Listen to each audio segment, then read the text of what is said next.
It is Chica, Donnie Pangilinan, and Bel Mariano love story. These days, there is one thing. Donnie Pangilinan will not let you forget that Bel Mariano is his wife.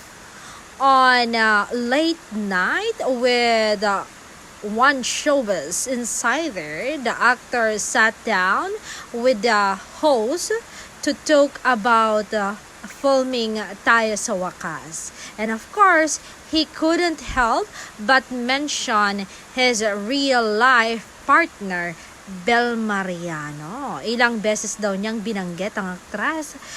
10 times daw. Diba? Ganon kamahal ni Donnie Pangilinan si Bel.